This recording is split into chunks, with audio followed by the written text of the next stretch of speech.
ରଥ ଉପରେ ଜଗନ୍ନାଥଙ୍କର ଦେଶରେ ଯେଉଁ ଗଣେଶ ରହିବ କେମିତି କ'ଣ ବନେଇବା କେତେ ଚ୍ୟାଲେଞ୍ଜ ଆମେ ଗଣେଶ ତ ବିଭିନ୍ନ ପ୍ରକାର ରୂପରେ ଠାକୁର ପୂଜା ପାଆନ୍ତି।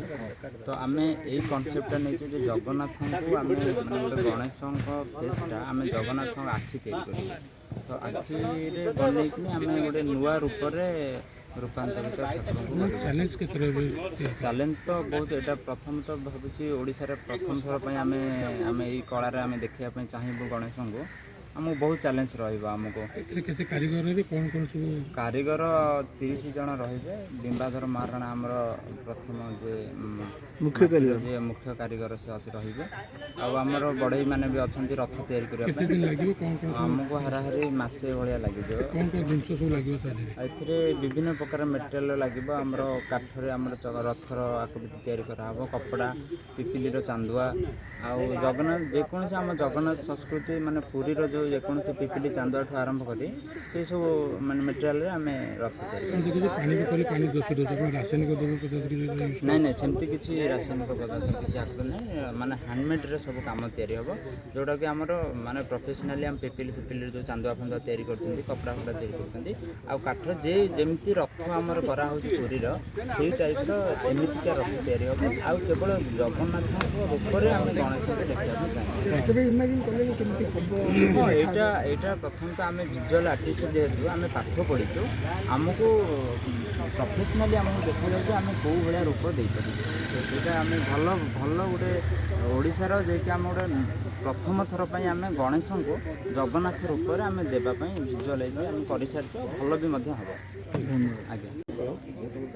ଚଳିତ ବର୍ଷ 19 ବର୍ଷରେ ଗଣେଶ ପୂଜା ପହଞ୍ଚିଲା।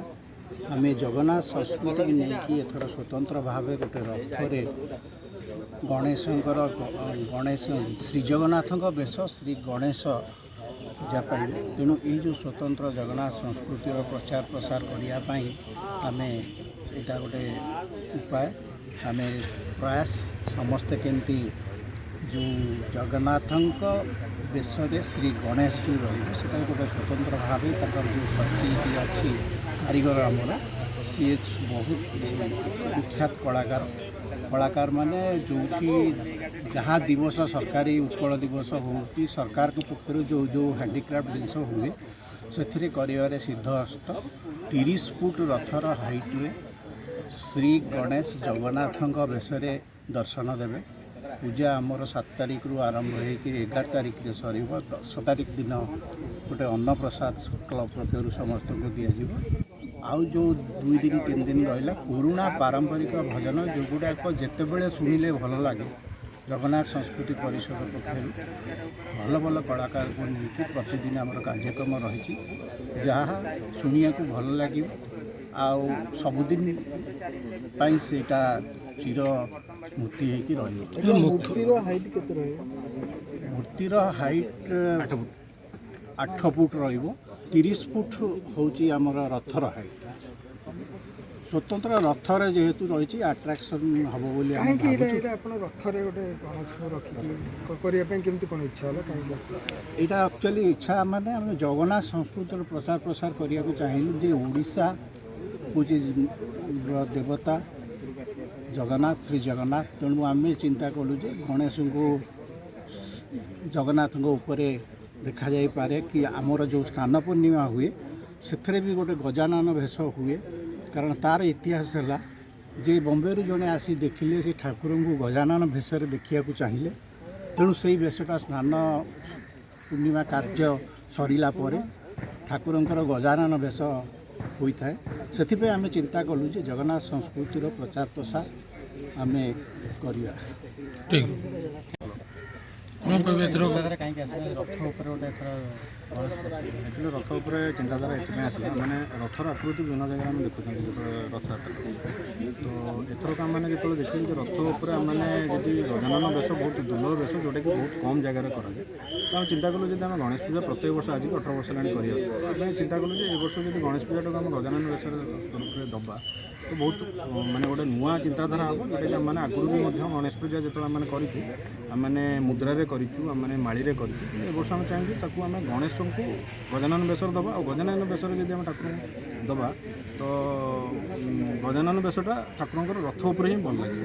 ଆଉ ଏମିତି ବାହାରେ ରଖିବା ଅପେକ୍ଷା ତ ଠାକୁରଙ୍କ ରଥ ଉପରେ ଦେଲେ ସେଇଟା ଭଲ ଲାଗିବ। ସେଇ ଚିନ୍ତାଧାରା ନେଇ କେତେ ଫୁଟ ରଥ ରହିବ ଠାକୁର କେତେ? ଆମମାନେ ବର୍ତ୍ତମାନ ଆମ ସହିତ କାରିଗର ଅଛନ୍ତି ସଚିକାନ୍ତ ଜେନା, ଯିଏକି ବିଭିନ୍ନ ଜାଗାରେ ଆପଣମାନେ ଦେଖିଥିବେ ଆମର ସାଣ୍ଡାଇଡ଼ ଫେଷ୍ଟିଭାଲ ହେଉ, କୋଣାର୍କ ଫେଷ୍ଟିଭାଲ ହେଉ, ଆପଣଙ୍କର ଢେଙ୍କାନାଳ ମହୋତ୍ସବ ହେଉ, ଆମର ସଚିକାନ୍ତ ଜେନା ଯିଏ ମୁଖ୍ୟ କାରିଗର ଅଛନ୍ତି, ଆମମାନେ ତାଙ୍କ ସହିତ ଯାହା ଆଲୋଚନା ହେଇଛି ପାଖାପାଖି 30ରୁ 35 ଫୁଟର ଆମେ ରଥ କରିବୁ, ଯେଉଁଥିରେ ଠାକୁରଙ୍କର ଉଚ୍ଚତା ରହିବ 7ରୁ 8 ଫୁଟ। ଏଥରକ ମୁଖ୍ୟ ଆକର୍ଷଣ କ'ଣ ହେବ ଆପଣଙ୍କର? ମୁଖ୍ୟ ଆକର୍ଷଣ ହେଉଛନ୍ତି ମେନ୍ ହେଉଛି ଆପଣଙ୍କର ରଥ, ଆଉ ଦ୍ୱିତୀୟ ଆକର୍ଷଣ ହେଉଛନ୍ତି ଜଗନ୍ନାଥଙ୍କ ବେଶରେ ରଥ ଯେଉଁ ନିର୍ମାଣ ହେବ ଏଇଟା କାଠରେ ନା ମାନେ ବାଉଁଶରେ? ନାଇଁ, ଆପଣଙ୍କର ରଥ ହେବ ଆପଣଙ୍କର ଟୋଟାଲି କାଠରେ ଆଉ ପ୍ଲାଏରେ।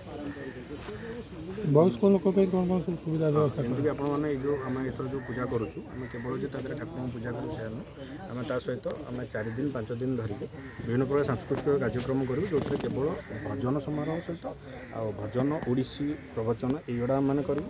ତା ସହିତ ମାନେ ଆମ ଅଞ୍ଚଳର ଯେତେ ଯୁବ ସଂଗଠନ ଅଛି, ଯେତେ ମହିଳା ସଂଗଠନ ଅଛି, ଯେତେ ବରିଷ୍ଠ ନାଗରିକ ସଂଗଠନ ଅଛି, ସମସ୍ତଙ୍କୁ ଆମମାନେ ସମ୍ବର୍ଦ୍ଧିତ କରିବୁ।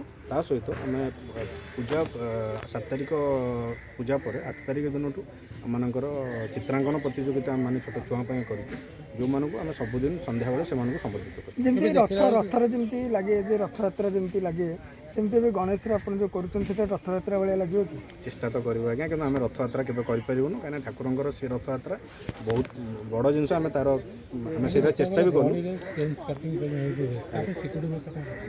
ଆଜ୍ଞା, ଆମେ ଏଠି ଯେହେତୁ ଆମର ଏଇଟା ଭିଭିଆଇପି ଏରିଆ, ତ ଆମମାନେ ସବୁ ପ୍ରକାର ପ୍ରିକସନ୍ ନେବୁ, ଆମେ ସବୁ ପ୍ରକାର ସଚେତନତା ଅଛୁ।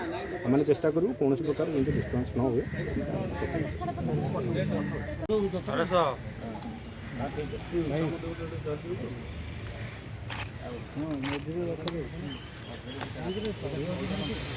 ମୋବାଇଲ ତ ପକେଇବାନି।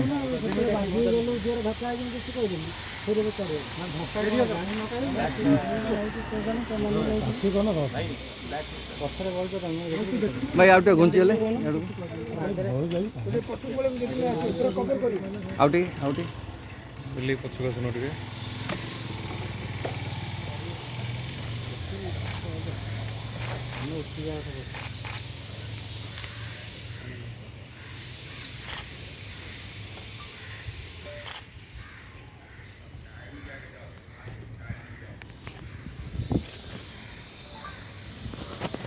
লিটু ରେସିଲିଜ୍ ଦେଇ ଦେଇଛୁ?